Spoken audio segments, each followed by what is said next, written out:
A mí me gustaría, entre submarinistas anda la cosa, que el almirante jefe del Arsenal, además de ser el representante institucional de la Armada en la región, digamos, además es el submarinista en activo más antiguo de la Armada, con lo cual, si hay alguien autorizado para presentar al jefe de los ingenieros, al director de construcciones navales, ingeniería de la Armada, pues es el submarinista más antiguo de la Armada. Así es que, Alejandro, un asalto de última hora, pero aquí tienes el micrófono para presentar a Nicolás. Por favor.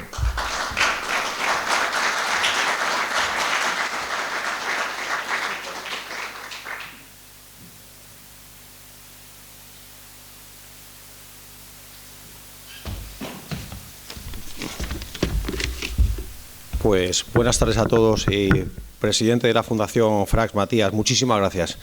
Gracias a ti y gracias a todo Benidorm, porque bueno, has mencionado que me toca ocupar el puesto de representante institucional de la Armada en Cartagena y en toda esta zona, y debo decir que es un orgullo y una satisfacción venir a Benidorm con frecuencia y sentir el calor y la acogida y el cariño con que Benidorm trata a la Armada y en particular al arma submarina. Mucho tiene que ver, por supuesto, el presidente de la Fundación Frax, pero también, en general, toda la buena gente de Benidorm, que siempre nos acoge con tanto cariño. Así que, de verdad, que en nombre de la Armada me toca dar las gracias a Benidorm por esta tremenda acogida y esta tremenda calurosa iniciativa de estas jornadas, que bueno, que ya estamos en la segunda conferencia. Tengo el privilegio y el honor también de presentar al almirante Nicolás Lapique, y digo el privilegio y el honor porque lo conozco desde hace muchísimo tiempo. El almirante ha tenido una brillantísima carrera en la Armada, es un referente para todos. Me voy a ceñir un poco brevemente a algunas ideas que tengo aquí apuntadas en su currículum. Bueno, el almirante Nicolás Lapique Martín, que pertenece al Cuerpo de Ingenieros de la Armada, ocupa la más alta graduación dentro del Cuerpo de Ingenieros de la Armada. Nosotros decimos que es cariñosamente que es el AGEMA de los ingenieros, almirante jefe de Estado Mayor de todos los ingenieros, o sea, que mandan todos. Así que se lleven cuidado, no sé si hay algún ingeniero aquí en la sala, pero que lleven cuidado porque este es el que más manda en todos los ingenieros. Bueno, nació en Ferrol, aunque debo corregir que él no es de Ferrol, él es ferrolano. Porque para el que no sepa, no es lo mismo ser de Ferrol que ferrolano. Todo depende si has nacido portas afuera o portas adentro, ¿no? O sea, él es de Ferrol, de Amboaje, o sea, de la esencia misma de Ferrol. No es lo mismo, no sé si lo he dicho bien, almirante. Y bueno, esto ya en 1997, cuando finaliza sus estudios de Ingeniería Naval y Oceánica en la Escuela Técnica Superior de Ingeniería Naval de Madrid, pues pasa al Cuerpo de Ingenieros, ¿no? Después de pasar, por supuesto, en 1982 entrar en la Escuela Naval Militar como cuerpo general, donde ahí desempeñó después de ello pues primeros destinos a bordo de los buques de la Armada, como en la parte operativa, ¿no? Estamos los operativos y luego está el Cuerpo Técnico de Ingenieros, ¿no? Y es una fusión importantísima en la Armada, ¿no? La visión técnica y la visión operativa tienen que siempre ir de la mano, sobre todo para esto que nos va a contar, que es el tema de los submarinos del programa S-80. Bueno, ha participado en prácticamente todos los programas recientes de construcción de buques de la Armada. O sea, si hay alguien cualificado y capacitado para hablarnos del programa de construcción más challenging, dirían los ingleses, ¿no? No sé cómo traducir la palabra.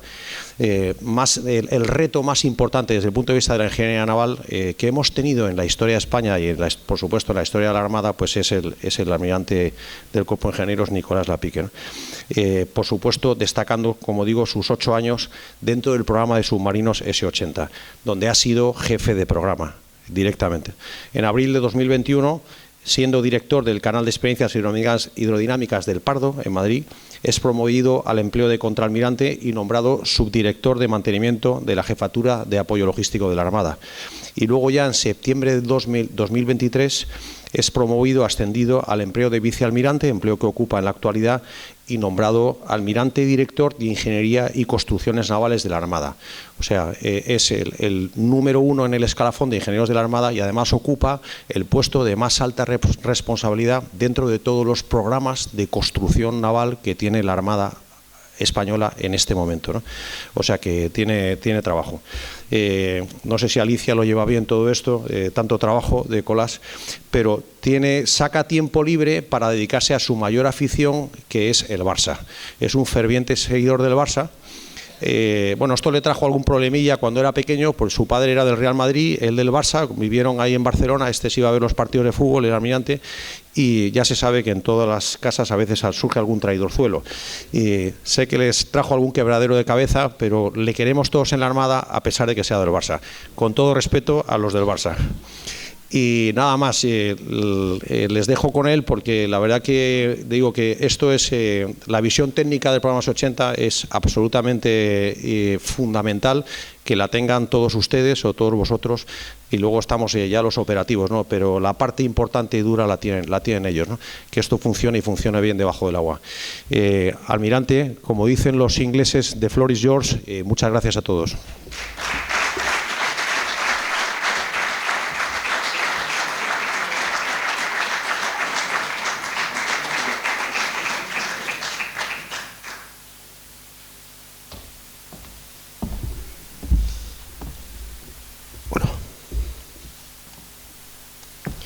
Distinguidas autoridades, señoras, señores, en primer lugar deseo agradecer a la Fundación Frax su invitación para participar en estas Jornadas de la Mar 2026 dedicadas al arma submarina de la Armada. Para mí es un placer y un privilegio estar aquí, disfrutar de esta bella ciudad, Benidorm, de su comarca, la Marina Baja y de la Comunidad Valenciana en general. Bien, ante todo, a la vista de lo que ha dicho el almirante jefe del Arsenal de Cartagena, aclararles que yo no soy submarinista. Yo soy un oficial de la Armada y además soy ingeniero naval, las dos cosas. Cuando en el año 2013 me incorporo al programa S-80, era una época difícil, como luego veremos, y algún compañero de Cuerpo General me preguntaba ¿qué hacía yo ahí si no sabía nada de submarinos? Y francamente tenía razón. Yo no sabía nada de submarinos, no se estudian en la carrera y yo venía además de estar implicado en programas de construcción de fragatas, de buques de superficie en Ferrol. Nuestra experiencia, nuestro valor en aquel momento, nuestra misión, lo que se esperaba de nosotros los ingenieros era gestionar requisitos, hacer que el producto, el buque, cumpliese con los requisitos que se habían especificado. Requisitos, me gustaría que retuviesen este término, pues va a ser fundamental en el meollo de mi exposición.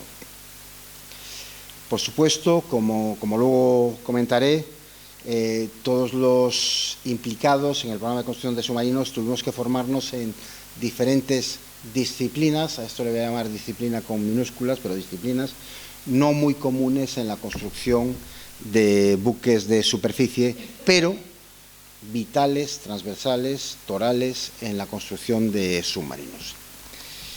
Y ahí está el quiz: diseñar submarinos intrínsecamente seguros es muy difícil.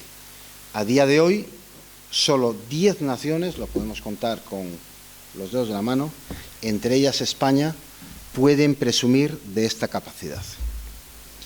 Intentaré ser sintético,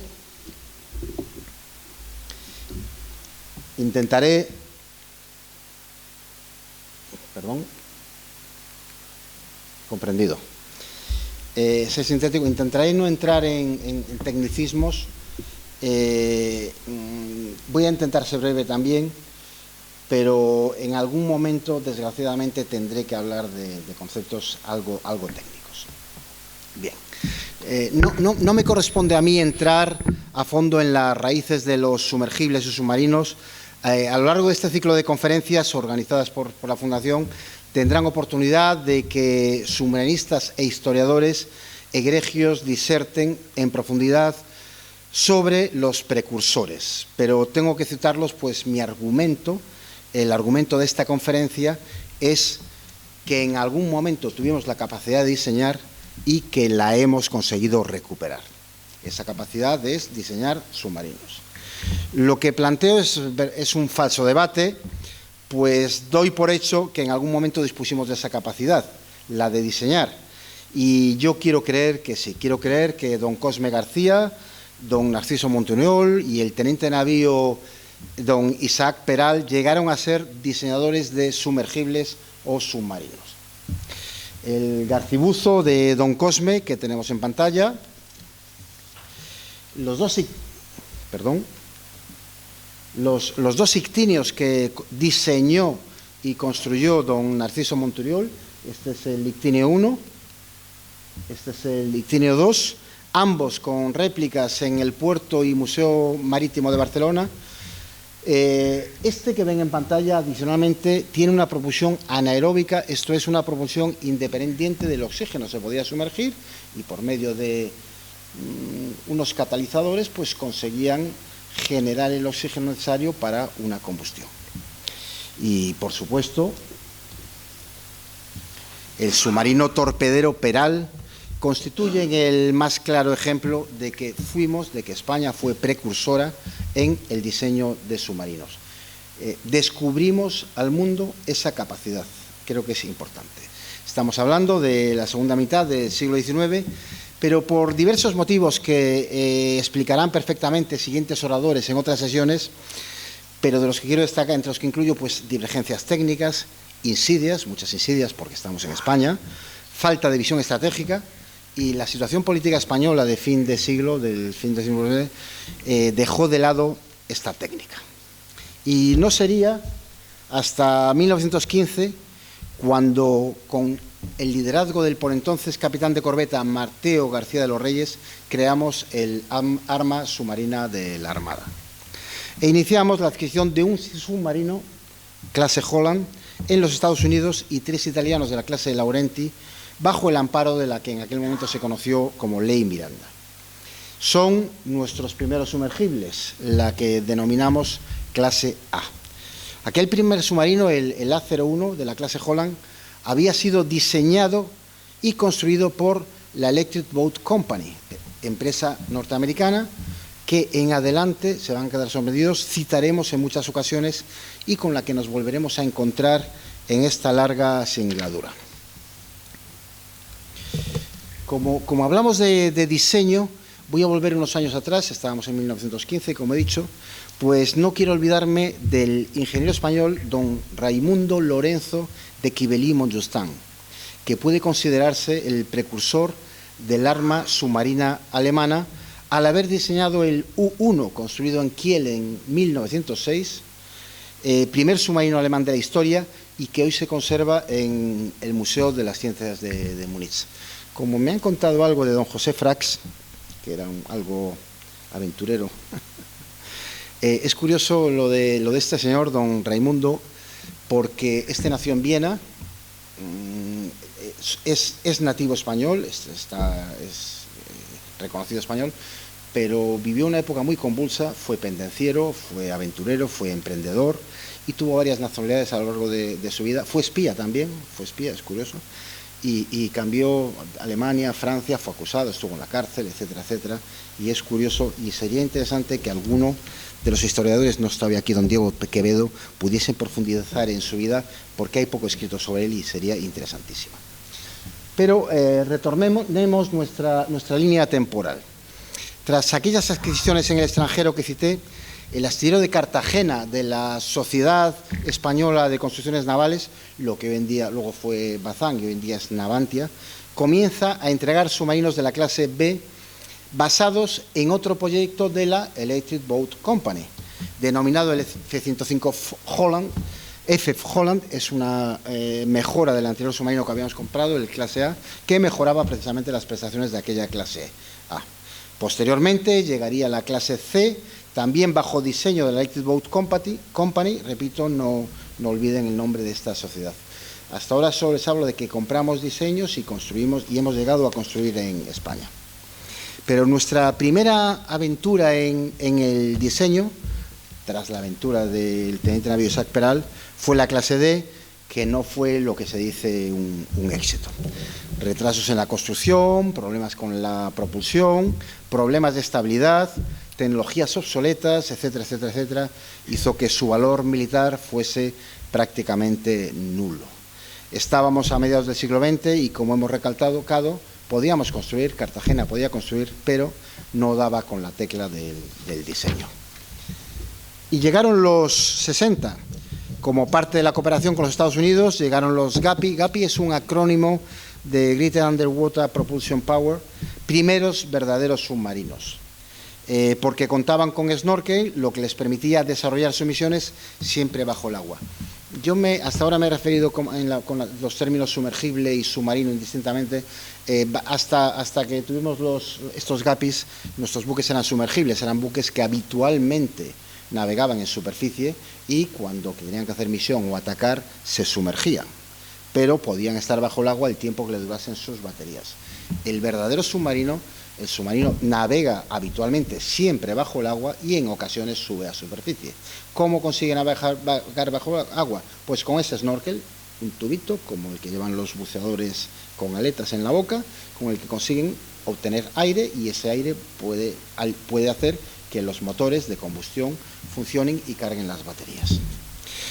Aquí seguíamos sin diseñar y ya vamos a fotografías a color, y a finales de los 60 se inicia en la empresa nacional Bazán, también de Cartagena, evidentemente, la construcción de 4 submarinos de tipo Daphné, lo que españolizamos con nombre de clase Delfín, de diseño francés. El diseño era de la Dirección de Construcción Naval, la DCN francesa. También, a finales de los 70, se inicia la construcción, siempre en Cartagena, repito, de otros 4 submarinos clase Agosta, la clase española Galerna, también de diseño francés. El primero de la serie, el Galerna, todavía navega. Para ello hemos tenido que extender su vida por un periodo de 5 años más con una gran carena adicional. Una gran carena es coger el submarino, llevarlo a una nave, desmontarlo pieza a pieza, y volver a montarlo, lo que se hace en el mundo aeronáutico con los aviones habitualmente. Como ven, hasta ahora, en esta singladura, hemos recorrido un trayecto en el que apenas tuvimos éxito en el diseño, y aunque éramos unos excelentes constructores, no disponíamos de la técnica, del conocimiento, de la tecnología para diseñar. Pero en los 90 aparece una primera oportunidad de tecnificarlos. Es el consorcio Scorpene. Es una alianza estratégica formada por la empresa francesa DCN, que ahora se llama Naval Group, y la española Bazán, actualmente Navantia, para diseñar y construir submarinos convencionales de ataque de alto rendimiento. Esta alianza permitió el desarrollo de la clase, exportada con éxito a países como Chile, Malasia o la India. Hoy en día se sigue exportando esta serie. Navantia participaba parcialmente en el diseño y construía las secciones de popa. Adicionalmente, en Cartagena se efectuaron pruebas de mar de 2 de estas unidades.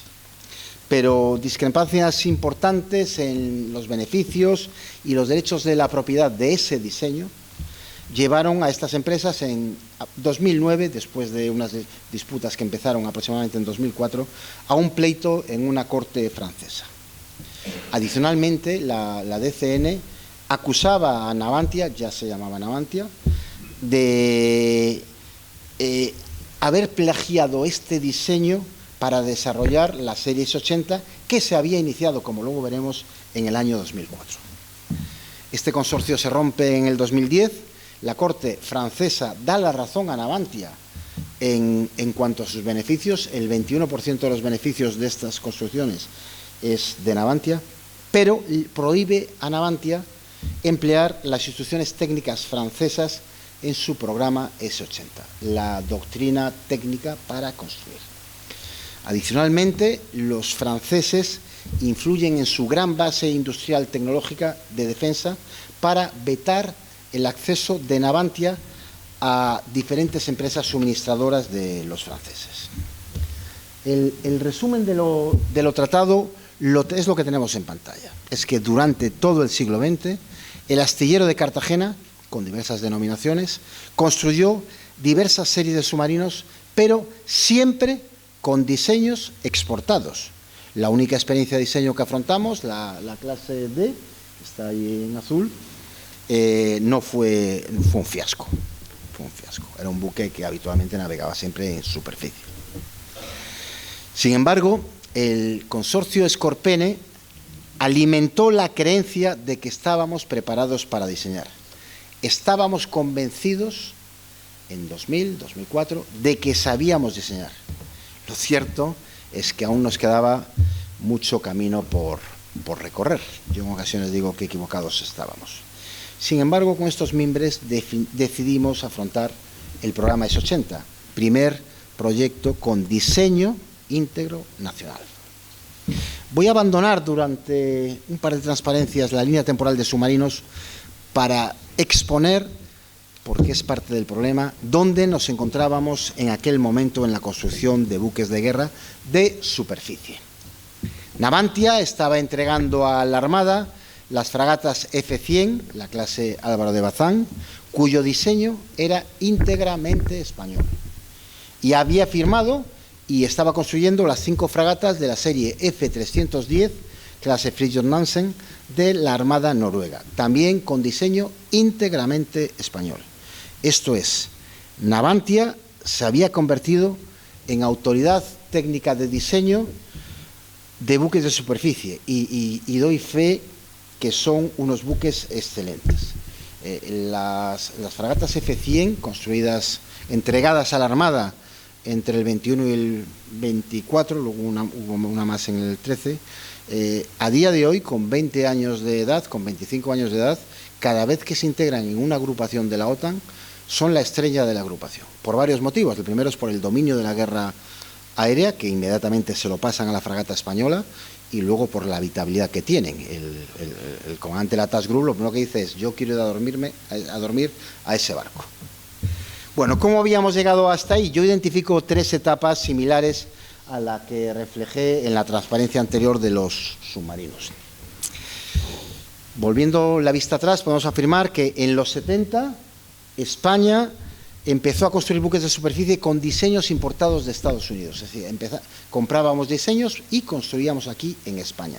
Claros ejemplos son las fragatas clase Baleares, lo que ahí marcamos como DEG en la línea temporal de fragatas, y las clase Santa María FFG. De la experiencia de estas construcciones y con el apoyo de la US Navy, nuestros ingenieros adquirieron la técnica y comenzaron a diseñar. Esto dio lugar a que en siguientes buques tanto el diseño como la construcción fuesen nacionales. Es el caso de la citada clase F-100. En medio podemos ver unos codiseños, unas aventuras que tuvimos con Holanda, con los franceses en la clase Scorpene, o la construcción del buque del portaaviones para Tailandia, en el que teníamos codiseño, pero la construcción era nacional.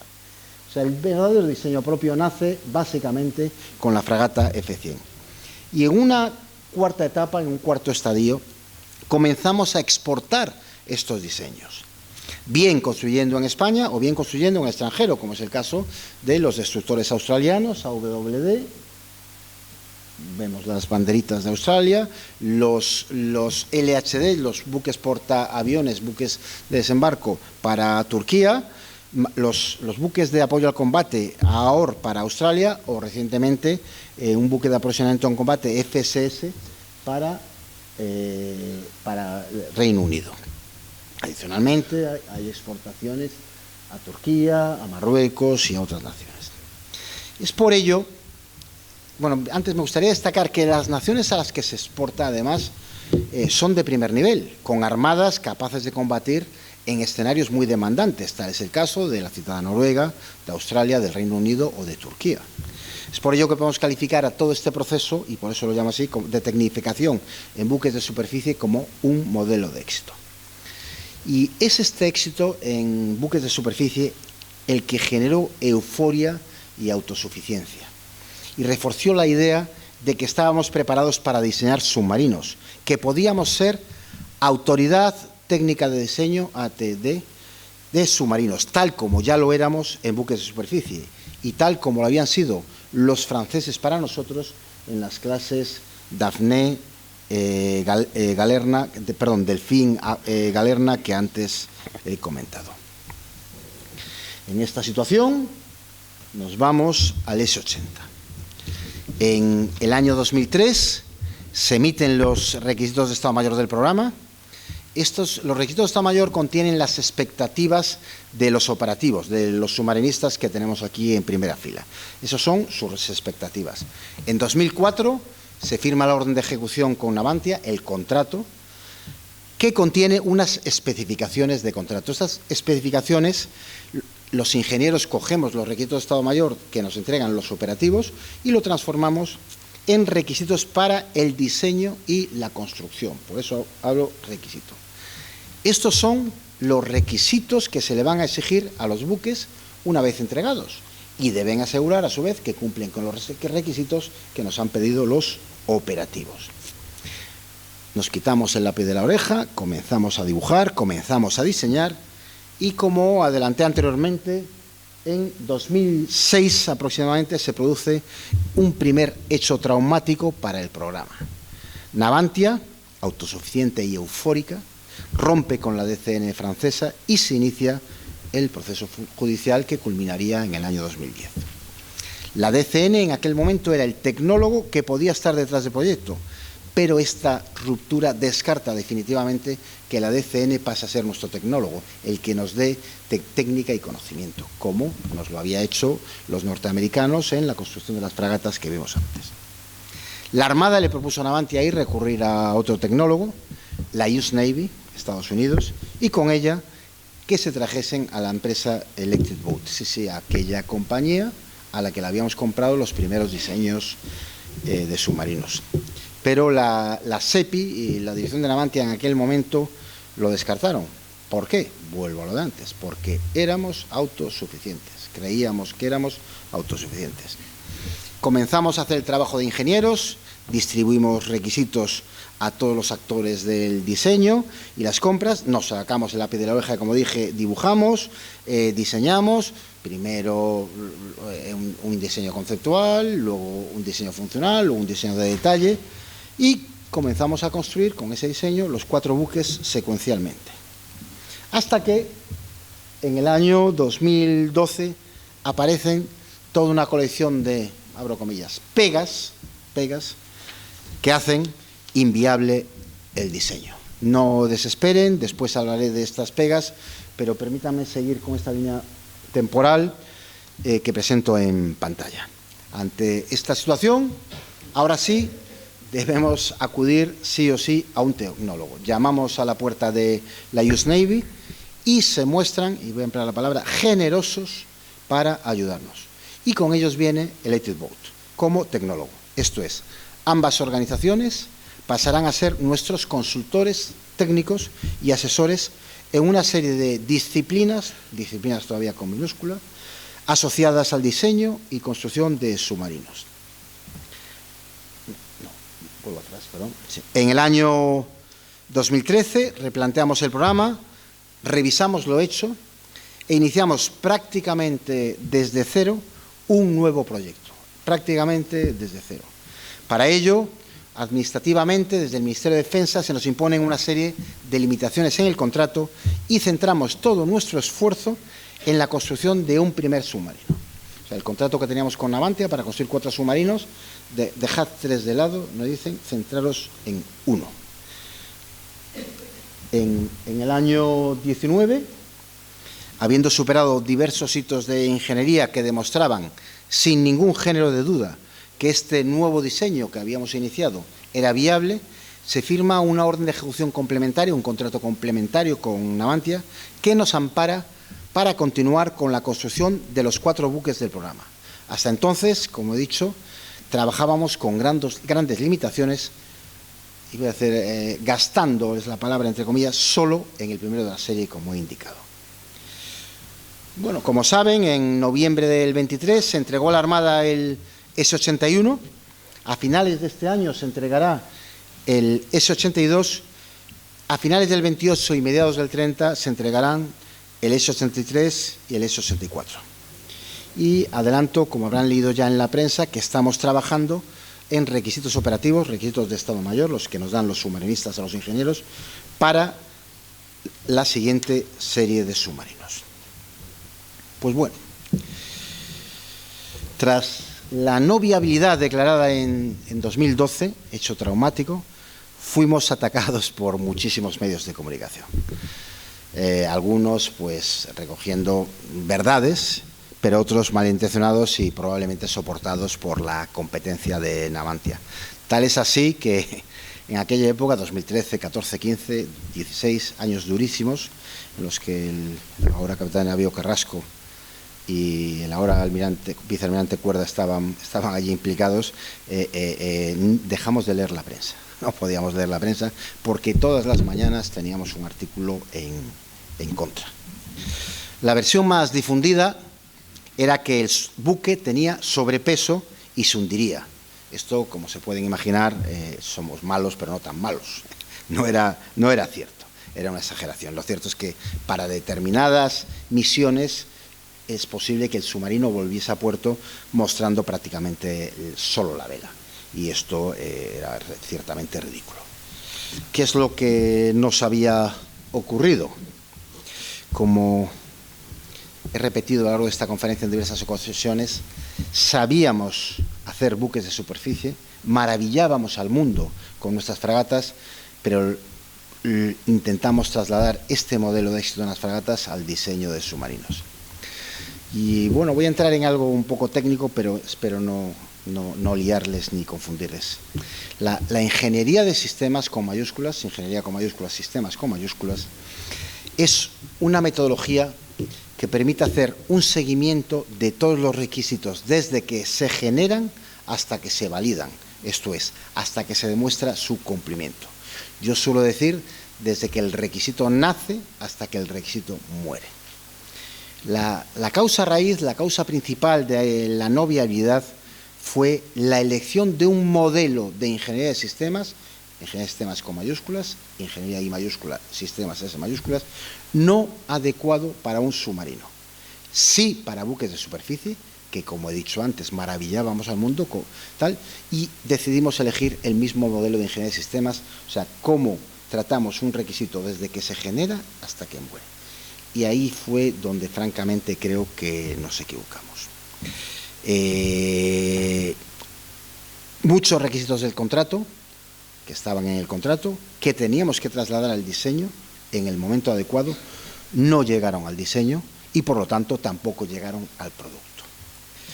Entre estos requisitos evidentemente está el control de pesos, pero los pesos no eran más que la punta del iceberg de lo que se veía, pero había otros muchos requisitos diferentes al control de pesos que también habíamos perdido por el camino. El modelo de ingeniería de sistemas, con mayúsculas, que habíamos empleado, no era adecuado, porque había permitido que se perdiesen requisitos. Entre ellos, como he dicho, el control de pesos, que es lo que salió en la prensa. Adicionalmente, no disponíamos del conocimiento que creíamos tener. Muchas disciplinas del diseño de submarinos las conocíamos porque las habían escrito los franceses, como en superficie conocíamos las que nos habían dado los americanos. Pero desconocíamos cómo se había llegado a esas soluciones. Éramos capaces de leer algo, pero no sabíamos cómo se había llegado a ese algo. Quiero hacer notar aquí que Electric Boat nunca nos proporcionó normas de diseño propias, sino que nos fue guiando hasta que las nuevas normas que nosotros tuvimos que escribir tenían suficiente madurez. Esto es, nos obligaron a formarnos, a estudiar y a acudir a las fuentes de conocimiento. Yo recuerdo una anécdota, el primer representante de la US Navy en Cartagena, Wayne Richter, un señor extraordinario, el que todos conocemos, en una ocasión tuvimos un defecto de circularidad en un anillo del submarino. El anillo tiene pues, un diámetro de 7,3 metros. El defecto de circularidad es una serie de mediciones promediadas, etcétera, integradas, y nos daba un defecto. El permitido creo que era del 0,3% y estábamos en torno del 0,34%. Y según lo que teníamos escrito, teníamos que tirar a la basura ese anillo que habíamos tal. Entonces le fuimos a preguntar a Wayne, el jefe del programa era Nico Monoreo, yo era el jefe de ingeniería de sistemas y de plataforma. Oye, Wayne, tenemos un problema, que este anillo nos ha dado el 0,3%, perdón, el 0,34% y nuestros límites dicen que ¿es válido? Él nos miró a los ojos y nos dijo, ustedes lo que tienen que hacer es estudiar mucho. Y les aseguro que eso fue lo que tuvimos que hacer. La solución, pues, ¿cómo llegó la solución? Llegó básicamente con la aplicación de método e inversión en formación. Método por un lado, inversión en formación por el otro. Por un lado, desarrollamos un nuevo modelo de ingeniería de sistemas derivado del diseño y construcción aeroespacial. El diseño o el desarrollo de un submarino se asemeja más al de una nave espacial que al de un buque de superficie. Piensen que el submarino y la nave espacial comparten un entorno similar, aislado, sin oxígeno y sin posibilidad de supervivencia en el exterior. En el caso de la nave espacial por depresión y en el caso del submarino por sobrepresión, pero es lo mismo. Nos fuimos a un modelo de ingeniería de sistemas nuevo, derivado del handbook de la NASA de ingeniería de sistemas, que a su vez derivaba del que en su día tuvo Electric Boat para construir sus submarinos, en el entorno de los 50-60 del siglo pasado. Adicionalmente, por otro lado, tuvimos que tecnificarnos. Formamos a nuestros ingenieros para que pudiesen recurrir a las fuentes del conocimiento en cada ocasión en la que nos encontrásemos con problemas para alcanzar soluciones técnicas en cualquiera de las disciplinas, vuelvo a decir con minúsculas, que intervienen en el desarrollo de un submarino. Ingeniería de sistemas, método, formación, estudiar. Como decía un almirante que tuve en una ocasión, la tecnología se compra, pero la técnica hay que estudiarla. Él decía hay que mamarla, pero es que es verdad, la técnica o la estudiamos, o la tecnología la podemos comprar. Para que este esfuerzo que se hizo haya dado frutos y se haya mantenido en el tiempo, aquí sí que ha sido necesario mantener la disciplina, ahora con mayúsculas, la disciplina. O sea, rigor en aplicación de la técnica y de lo que habíamos conocido. Y, por supuesto, pues hemos necesitado el amparo de nuestros generosos tecnólogos, la US Navy y Electric Boat. Y salimos adelante. Permítame que les lea varias frases de un dictamen del Consejo de Estado sobre el programa S-80. Voy a leer el entrecomillado. Permite a nuestro país alcanzar una independencia estratégica en un arma esencial para la defensa nacional. Puntos suspensivos. Vuelvo a abrir comillas. Dotar a empresas españolas de tecnologías duales de última generación transferibles a otros campos de la industria y contribuir a la creación del futuro tejido industrial, especialmente en el área de influencia del astillero de Navantia de Cartagena. Esto lo está diciendo el Consejo de Estado. Sigo. El programa supone una apuesta completa en favor de la industria nacional, en el sentido de que se acomete por primera vez el diseño, desarrollo y construcción de los submarinos de la Armada. Y sigo otra frase más. La culminación del programa contribuirá a situar a la industria de defensa española en una posición de vanguardia en el panorama internacional. Y ahora la que más me gusta. El programa representa, y casi me lo dice antes el almirante Cuerda, el mayor reto industrial y tecnológico jamás afrontado por la industria de defensa nacional. No hay que olvidar que muy pocas naciones en el mundo tienen la técnica necesaria para diseñar y construir este tipo de sistemas. En efecto, el mayor reto industrial y tecnológico jamás afrontado. Contamos con los dedos de las manos las naciones, como dije al principio, que se han dotado de esta capacidad. Estados Unidos, Rusia, Francia, China, Reino Unido, Alemania, Corea, Japón y Suecia. Hay otras naciones que podemos creer que construyen, no construyen, no diseñan. Puede que estén construyendo, pues podemos hablar de Italia, podemos hablar de la India, de Brasil. Construyen, pero bajo un diseño importado. Aún hoy vemos ataques sincronizados contra este programa. El motivo, como se decía en las películas antiguas, chercher la femme, en este caso es chercher l'argent, busquen el dinero. ¿Por qué? Porque nos encontramos en un escenario en el que en 10 años habrá contratos por un volumen superior a 100.000 millones de euros en la construcción de submarinos convencionales oceánicos. Y Navantia, que hasta ahora no era actor, pasa a ser un actor nuevo que es evidente molesta a aquellos actores que ya estaban consolidados. Los actores básicamente consolidados eran Francia y Alemania, han surgido en Oriente, Japón y Corea, hablo del ámbito del buque convencional, y en breve Navantia va a estar también allí. Yo no quiero vetar estas críticas, yo mismo he sido crítico autocrítico a lo largo de esta exposición, pero no existe proceso de mejora si previamente nos ha efectuado la crítica, estamos todos de acuerdo, pero cuando esa crítica se hace exacerbada y parte de datos tergiversados, no puedo menos que pensar que atiende a intereses espurios. Y lo hemos conseguido.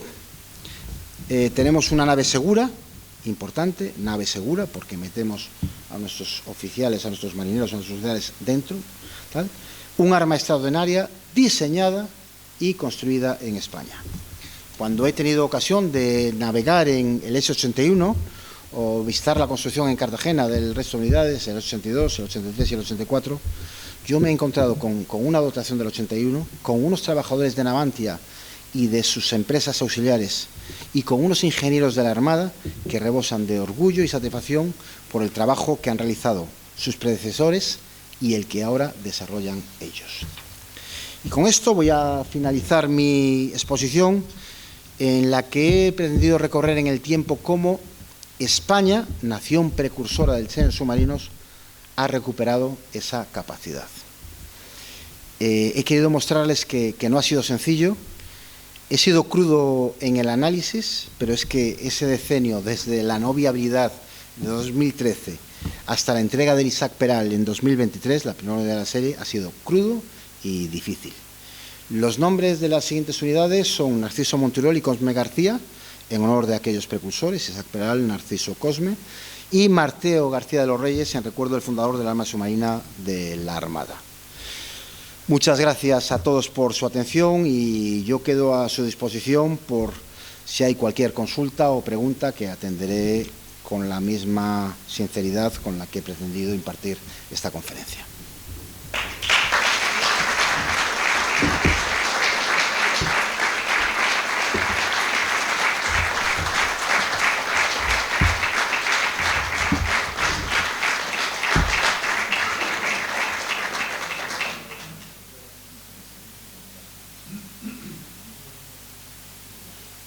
Si hay alguna pregunta, levantan la mano y la respondo. Y si no, pues nos vamos a disfrutar de esta bella ciudad esta tarde.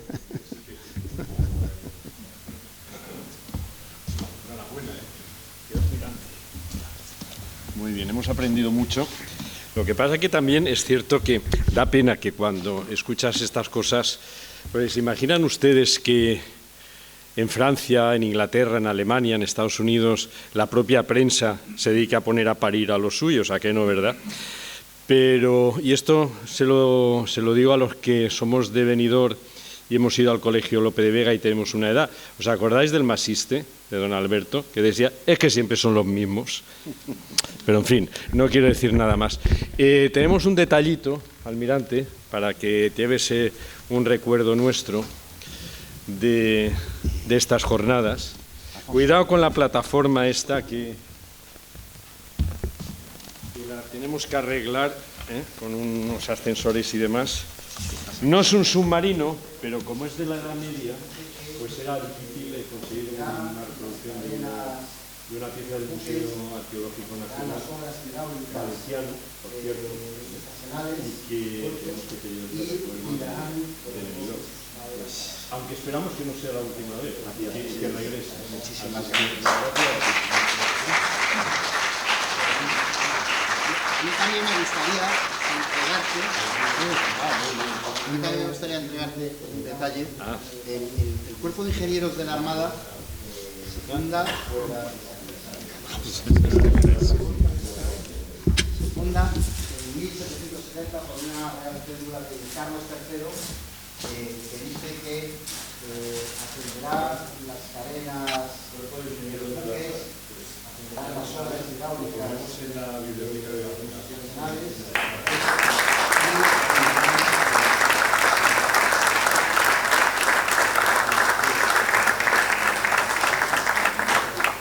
Bueno, esto es una conferencia y no es un acto oficial, por supuesto que no, pero no en calidad de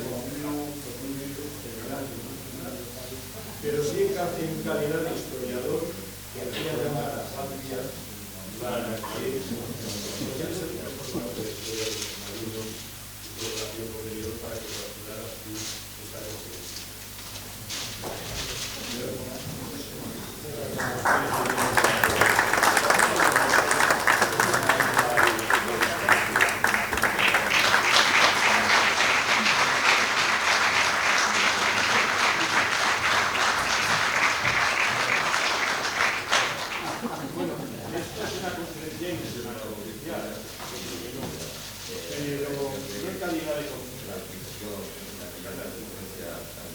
pero sí en calidad de historiador querría llamar a Juan Díaz para que, porque él es experto sobre la historia de la humanidad, pues he prestado relación con él para que considerara su ponencia desde esa vocación. Precioso, muchísimas gracias. Maravilloso. Es maravilloso. Es un socarrat. Esto, no sé si está por aquí. No está. Ya después te daré Perfecto. lo del museo. Sí, Sí es. Bueno, pero tú eres periodista. Sí. Periodista. Bueno, este es un marrón que te toca y nada, agradecerle la explicación y la brillante conferencia al vicealmirante, agradecerle que nos haya instruido en esto en nombre del alcalde que no ha podido estar hoy con nosotros, está de viaje volviendo a Benidorm, y destacar pues eso, la tradición de Benidorm con el mar pues siempre ha estado pues muy vinculada y principalmente también con la Armada, desde esa vocación de corsarios que Benidorm desarrolló hasta el ayuntamiento armó buques al corso en aquellos días hasta mucho más reciente la historia que nos llevará precisamente el día 3 de julio a celebrar el recuerdo de la batalla de Santiago, la batalla de Santiago de Cuba y la pérdida de los buques de la Armada de Cervera y la muerte del condestable Zaragoza. Pues Benidorm siempre ha estado muy ligado al mar en esta ocasión y también con el arma submarina. En Benidorm está uno de los pocos homenajes y recuerdos al arma submarina junto al monumento de los muertos en la mar. Ya saben lo que decía algún griego, que no se ha puesto nadie de acuerdo, que hay 3 tipos de hombres, los que están con nosotros, los que no y los que están en la mar. Bueno, pues los que están en la mar, que nunca sabíamos dónde estaban y cuándo volverían, pues lleva eso. Y Benidorm pues tiene su tradición con el arma submarina, entregando banderas de combate y siempre ha estado muy vinculado a ello. Decir simplemente eso, que agradecemos esta conferencia. A lo mejor hubiera tenido más valentía y le hubiera preguntado por los sistemas anaeróbicos y demás, pero lo dejamos para mejor ocasión. Muchísimas gracias y esperamos la próxima conferencia. Muchas gracias.